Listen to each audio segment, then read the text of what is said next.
All right, are we good? Can I start? All right.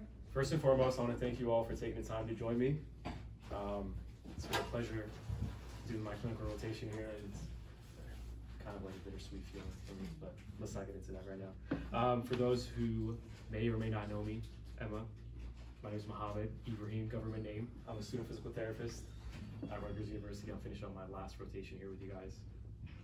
Today I'll be discussing a case study on one of the patients I encountered during my clinical rotation. So here's the game plan. I'm gonna give you the groundwork for the first like 5 to 10 minutes. And then we're gonna talk about the patient's presentation for like, again, 5 to 10 minutes. And then I'm gonna leave some room for discussion as well, okay? All right, so it's no surprise that the top leading cause of death in the United States is heart disease, followed by cancer, and followed by COVID-19. Yes, that's still a thing. This is according to the CDC in a 2020, 2022, 2021 research study. And according to the ACSM, hypertension is the leading cause of cardiovascular disease and premature mortality.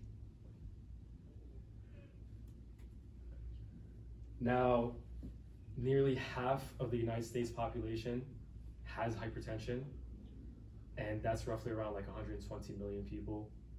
Now, only 1/3 or 1/4 of this population has it under control. So every 1 out of 4 patients that you see that have hypertension have it under control.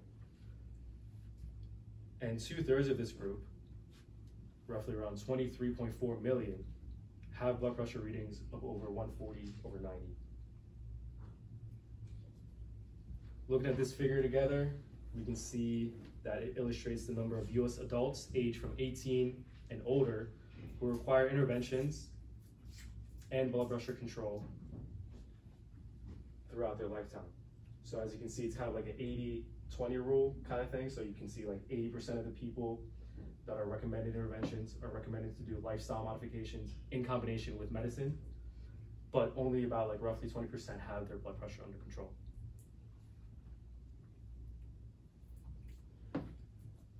So why is this so important? Well, high blood pressure is a serious illness. It's often called the silent killer because many people have it, but don't know they have it because they don't experience any symptoms. Some people don't feel sick at all, and some people over time develop very high blood pressure and get very sick and even die. So it's a very serious illness, and it's kind of something that you should watch out for. Now, the blood pressure represents the force of blood against the arterial walls. The systolic component is the top component, which represents the maximum amount of pressure exerted on the heart. Meanwhile, the diastolic component represents the heart at rest.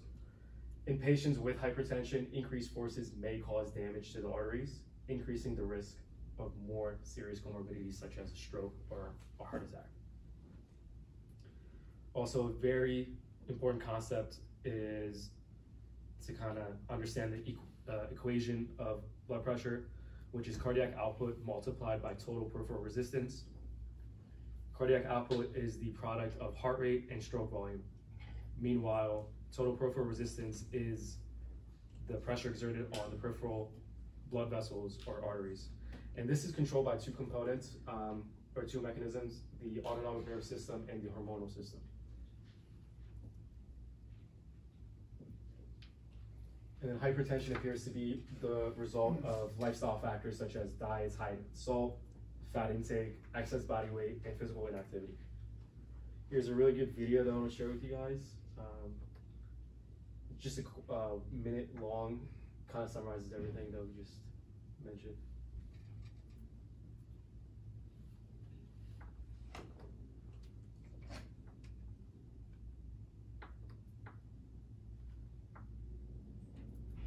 The exact cause of your high blood pressure can be difficult to diagnose.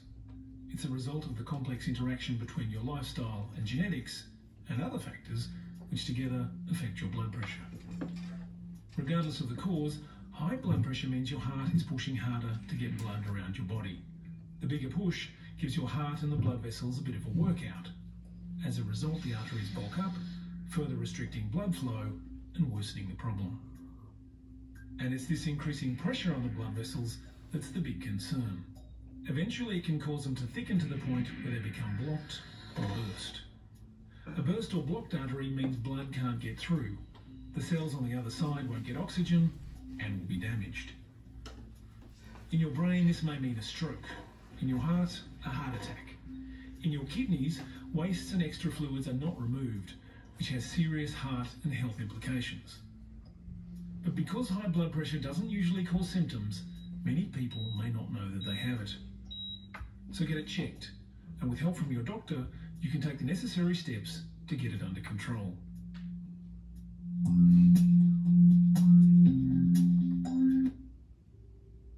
Alright. So the video does a really good job of kind of like explaining all the health threats from a high blood pressure. As you can see, it causes and may increase the risk of stroke, vision loss, heart failure, heart attack, kidney disease, and sexual dysfunction. And here is a really good table that categorizes blood pressure readings. So anything below 120/80 is considered normal, while readings of 140/90 or higher is indicated to be stage 2 hypertension. And anything in this category of 180/120 is considered a hypertensive crisis. During the event of a hypertensive crisis, they require medical attention, and in some cases, if they have symptoms, you may have to call 911. All right, so now that I kind of laid the groundwork a little bit, let's go ahead and talk about the patient that walked in here with her presentation. So timeline pretty much was like in 2020, she reports she had some ambiguous knee arthritis with no drop foot at the time. So she came in with drop foot. She opted in for therapy with the conservative route instead of going for a total knee replacement, and then she went to Kennedy PT. She found no resolution in pain at all. She then decided to go for epidural shots from 2020 to 2023.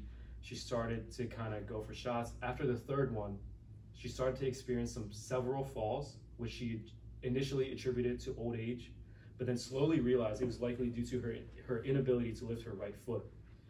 She went to her doctor. She was later diagnosed with drop foot. And then she went to Dr. Tran, and then she received a posterior leaf spring, and then she was referred to PT by Dr. Tran. So, more information. She's an 81-year-old patient who presents to PT with right drop foot, which is likely secondary to her lumbar stenosis. Past medical history includes lumbar stenosis, OA, congestive heart failure, an implantable cardioverter, defibrillator pacemaker, which is set at 65 beats per minute, no matter what exercise or what activity she does, and also interstitial cystitis, which is inflamed bladder. She presents in a carbon fiber hemispiral posterior leaf spring AFO, as well as a rollator. Again, she was referred by Dr. Tran. Her chief complaint was loss of balance and inability to walk. So that was her main thing, but we found some incidental findings that we had to kind of address. She does not take any medication except for Myrtec as needed for bladder control. And on initial eval, the blood pressure was taken and measured at 220/120. There was no history of strokes. All necessary information was collected. We ruled out any major red flags, and there were no signs or symptoms present during the initial eval. Now, if there are any signs or symptoms present, you would look for signs like headaches, vertigo, epistaxis, Jim means nosebleeds, and then blurred vision and dyspnea, like hard time breathing, and angina. And we looked into the medication, and it said that her medication leads to high blood pressure or exacerbate existing hypertension. So patients with a high blood pressure or a history of high blood pressure should consult their doctor. And the most common side effects would be like pain or swelling, urinary tract infection, or headaches. So organizing the objective measurements in a ICF model, we found that her peroneals and calf muscles were very atrophied, as expected. So So we had impaired sensation in the L3 through S1 dermatomes, diminished ankle BTRs, deep tendon reflexes, nerve tension, poor balance, poor endurance, and poor lower extremity strength. Activity limitations included inability to negotiate stairs and inability to ambulate household or community distances, which led to inability to grocery shop or participate in like family gatherings. All right, so the meat and potatoes. So pretty much with every session, we took her blood pressure except for session 2, which I'll explain why. But session 1, again, blood pressure 220/120. That already kind of like was extremely concerning. So again, after kind of like ruling out red flags, measuring and making sure that we're kind of make sure that she's okay, no signs or symptoms are present. After taking all the necessary information, we terminated the session, and then I called up her cardiologist. I was like, hey man, what's going on? What's popping? I have one of your patients right here. She's giving a hard time. That's not exactly what happened at all. I said, hey, my name is Mohammed. I'm a student physical therapist, and he almost actually hung up on me. So I had to kind of like grab his attention real quick. Told him that one of his patients had blood pressure 220/120. He actually was a little bit concerned, but he was like, well, if she can't take medication, I can't really help you at all. So I was like, well, do you have any suggestions at all? Like anything that can help? Like her blood pressure is kind of too high to kind of even continue with therapy. It's kind of contraindicated. He said, yeah, don't worry, just do like low intensity PREs, isometrics, and like massage your foot and you'll be all right. Just like, all right, cool. So after getting like phone clearance by the doctor, I guess I was cleared to kind of go on and do exercises with her. So session 2, I didn't take any blood pressure measurements at all, just to kind of like ease her anxiety and kind of like have her relax a little bit, because like I can tell she had like a lot of psychosocial things going on too. Didn't test session 2. We performed low intensity exercises and 2-minute walk test. Monitored her Berg scale though. Session 3 and 4, I had her husband kind of sit outside and then her come inside on her own, because I thought that may have been like a contributing factor to the high blood pressure that she's experiencing. Apparently there's no change at all. Again, very elevated. Session 5 is when we had some blood pressure cuff discrepancy in a sense. Like the blood pressure cuff here was kind of like bulging out. It was on its last breath kind of sense. Like, so even like measuring Jim, and I remember measuring Sophia, it was giving me like high readings. And even one of Keith's patients, he gave him like really high readings. So I was like, okay, well, let me bring in another one. So I brought in my own. I was giving her the benefit of the doubt, hoping that maybe it is the blood pressure cuff. But even measuring with another blood pressure cuff, it was still very, very elevated. So at that point, I said, let's hold PT as much as we can. I discussed with, I'm sure you guys are mostly in the loop with this, but me and Keith really discussed this out, and we were like, I think it's the best thing to kind of like hold PT until she gets actual medical clearance from what's going on. So we were like, go to your primary care doctor or go to your cardiologist. Session 6, she walks in here getting clearance from her internist. Her internist is for the bladder that's going on. And he or she cleared her electronically through the phone, didn't do any blood pressure cuff measurements, didn't take any blood work or anything. So it was kind of like raising a lot of like alarms about like the interdisciplinary team, and like how like there was like a lack of communication between like her primary care, her cardiologist, her internist. And I felt like as PTs, we were kind of like the vehicle to kind of drive that car to kind of make sure that this is very concerning. So like we have to kind of make sure that the patients be medically, seen. So it was very, very challenging in a part where like we had this dilemma where like I want to treat the patient to help her feel better, but at the same time like I don't want to cause any kind of like adverse events to the point where she's not going to be able to continue exercising anymore.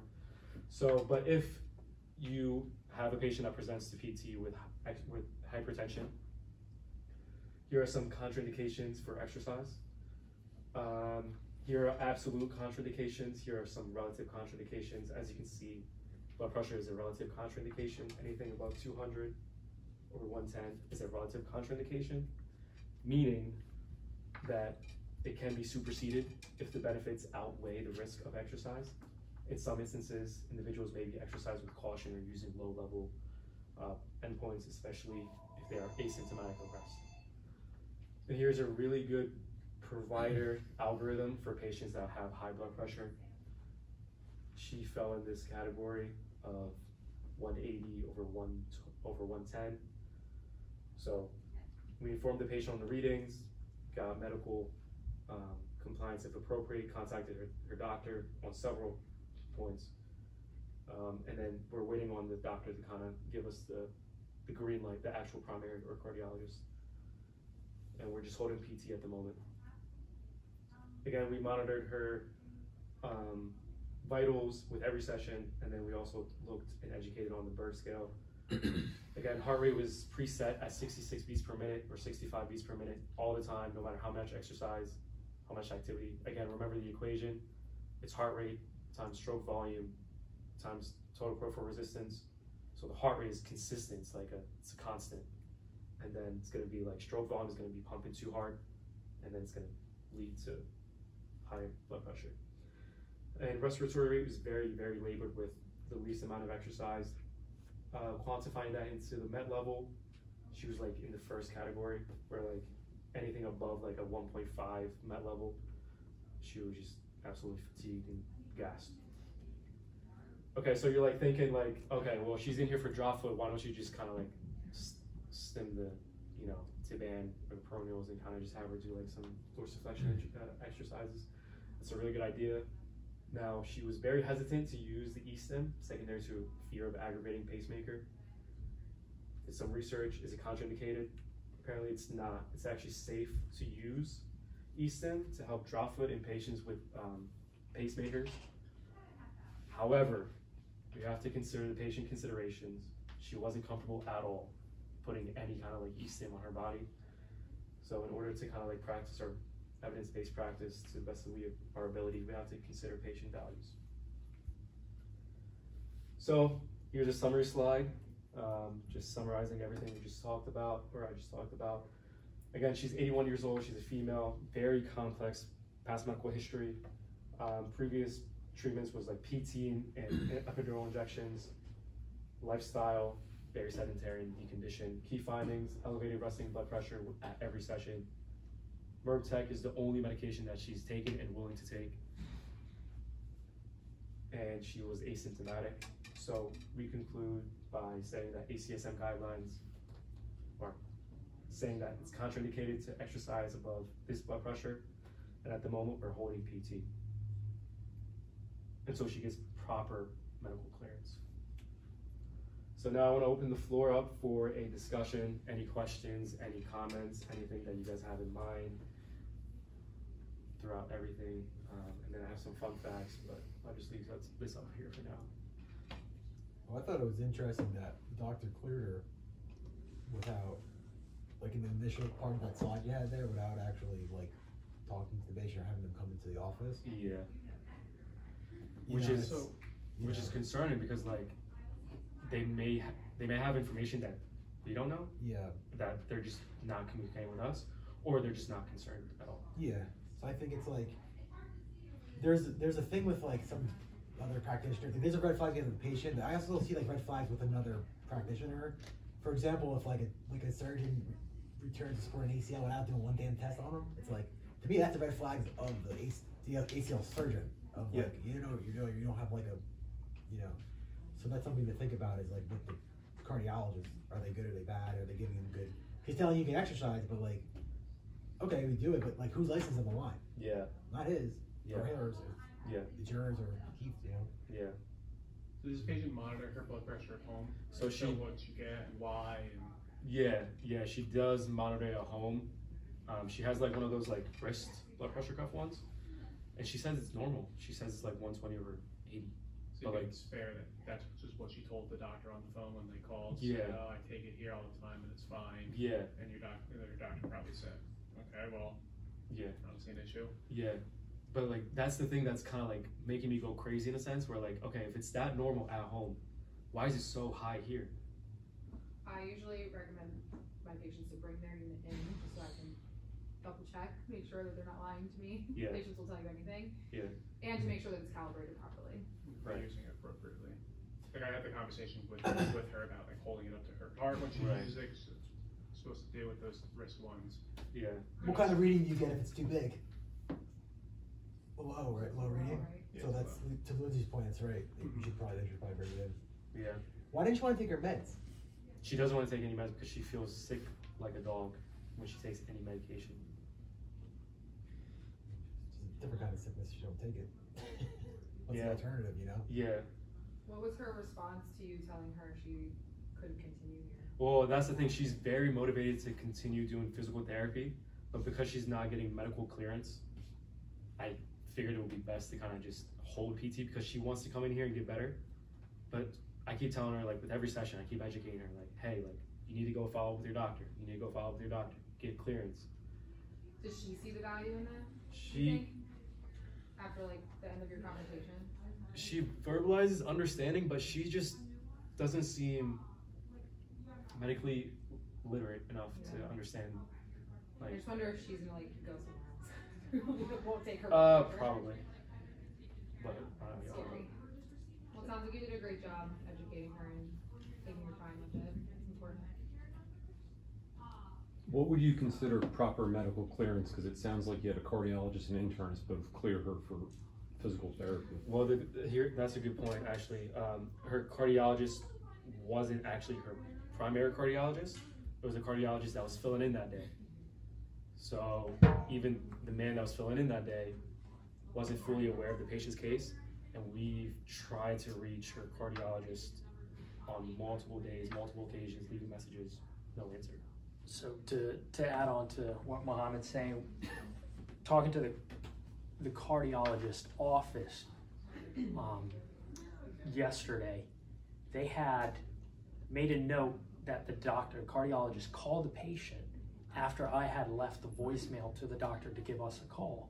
That she got a call directly from the cardiologist where the cardiologist said, okay, you have a monitor at home, can you take your blood pressure right now? And she says, what is it?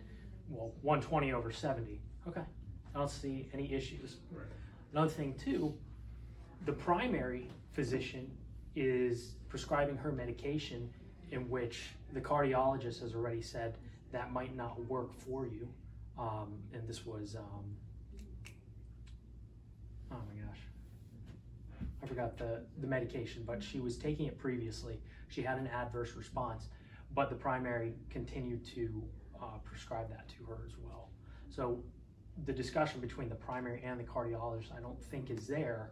So for her to be cleared without any formal assessment, we're taking the blood pressure here. I mean, the numbers are showing. And we've taken it on like multiple sessions. Like it's just showing so high. Like the first couple of sessions we were like, okay, maybe it's white coat syndrome, maybe it's anxiety, maybe it's like the earthquake that happened, you know, maybe it's her husband. So we literally try to give her the benefit of the doubt with every session, but it's still showing. Like even we said blood pressure cuff.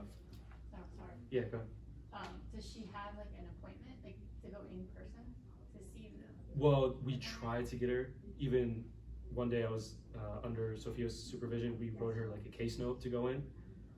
She still chose to go to her internist rather than her primary or cardiologist. So She knows. She probably knows. Yeah. who's gonna She give her knows. clearance Yeah. and who's not. probably. So. At a point with like the white coat syndrome you said, what I think my cardiologist told me, because I've had blood pressure too that I'm on meds for, Yeah. and I said, oh, I got checked at home and like it's a lot better than when I'm in the office. So he said, well, if your blood pressure is like high because of like you're in like a potentially stressful situation, well, if sitting here in an office is stressful for you to the point where your blood pressure is 140, 150 systolic, how often throughout your daily life is it still that? Yeah. So I know like all the time, oh yeah, you're just a little stressed out, but you're fine. Yeah. Well, no, because they're probably that way 80% of the time, except when they're at home sipping wine and That's a good point. sleep. Yeah. So That's a really good point. How long was she on that bladder medication for? For about 2 decades, on and off, like when taking it like whenever she needs it. Has she ever tried, measuring her blood pressure when she wasn't on that medication? So I would or actually, did they yeah, switch I did ask her, like, have you taken your meds today? On certain, like, session 3 and 4, she did take it, so I don't know if I can pull it up, but like, she did take it, it was like 220/120, 212, 222 over 112, so not that much of a change. So still very, very high. What do you recommend the patient to do? Like you take a blood pressure, or any patient, you take a blood pressure, it's like 220 systolic. Like what do you tell them? I tell them to kind of just like, I tell them relax, take a couple deep breaths, I educate them on like diaphragmatic breathing, pursed lip breathing, give them 5 minutes to kind of just rejuvenate, and then I'll just kind of like leave everything there, and then I'll kind of take it again. Where do you refer them to? Where do I refer them to? To their primary care doctor if anything happens, because like at the end of the day, they're kind of like. Is that like an urgent referral? Is that just, hey, make a phone call? Is that like, do this now? So initially, like it will be like a very, not like emergent, where like you have to go to the like emergency right now. But like if you've been dealing with a high blood pressure for a while, it's like an urgent kind of thing. Like, hey, go get it checked out. If you're not willing to go to the emergency room, like go to urgent care, you know. But I'll ideally suggest ER. This is, I don't really know the point of even doing this. Have you tried taking the blood pressure laying down? Does it spike? She can lie supine. Yeah, I can see why. Blood pressure probably goes up even higher. Yeah. Doesn't it go when you lay down, your blood pressure? It should, yes. She has like a history of congestive heart failure, so she can. Yeah, so something like that there. All right, good job, man. All right. Yep. Cool. Thank you. Whoa, last day tomorrow. Yeah. Thank God. Maybe he'll be back. Keith, how do you do the last couple months?